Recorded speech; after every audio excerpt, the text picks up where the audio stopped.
Ja, ich habe einen neuen Gotti-Bub. Der ist noch ganz frisch, noch warm. Und er kann noch nicht reden, aber man kann ihm ganz tief in die Augen schauen und dann sieht man so, dass er sich gerade zwei Sachen überlegt. Und erstens ist das, dass er noch weiss, wie seine Mami von innen aussieht.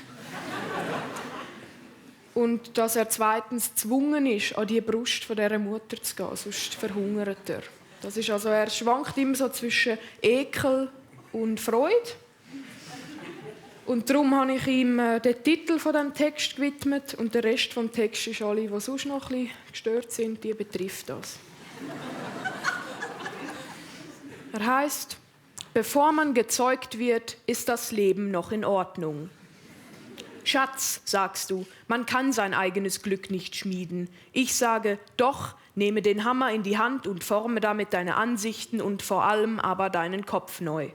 Ich habe ja nichts gegen das Glück oder das Glücklichsein an sich, nur etwas gegen die Leute, die es immer und überall in der Öffentlichkeit ausleben müssen, so wie ich auch nichts gegen Pferde habe und trotzdem finden kann, dass Pferdebesitzer, die mit ihren Glitzerstickern und Pseudoweisheiten die Poesiealben und Mädchenseelen dieser Welt verpesten, zu den gestörtesten Menschen überhaupt zählen. Denn Leute, die Dinge sagen wie, das Glück ist wie ein Ponyeuter, das man bei richtiger Fütterung jeden Tag aufs Neue leer melken kann. Leute wie diese verdienen kein Glück, mein Schatz, das sage ich dir.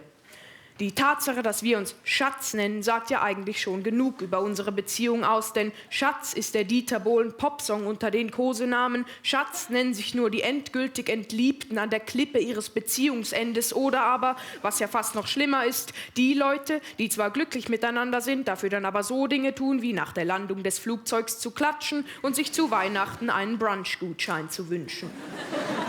Ja, richtig gute Kosenamen sind einzigartig und individuell angepasst, wie zum Beispiel mein Flundermäulchen oder mein Regenbogenpüpschen oder auch mein Couchritzchen, wie du mich immer nanntest, weil du beim Sex mit mir immer daran denken musstest, wie du dir einmal fast das Handgelenk brachst beim Versuch, die Fernseher-Fernbedienung aus den hinteren Tiefen unseres ausgefransten Ledersofas hervorzupulen.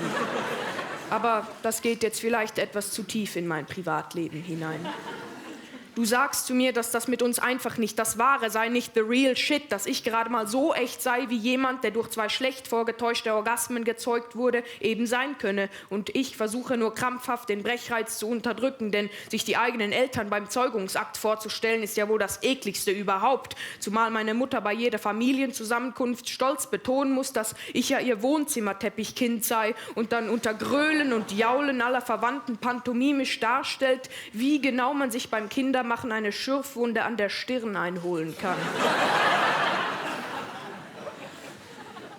Überhaupt stehe ich der Kinderzeugung oft viel zu paranoid und unglücklich gegenüber und frage mich oft unnötige Dinge wie wäre es wohl, wenn all die Kinder, deren Zeugung durch das Tragen eines Kondoms je verhindert wurde, plötzlich zum Leben erwachten?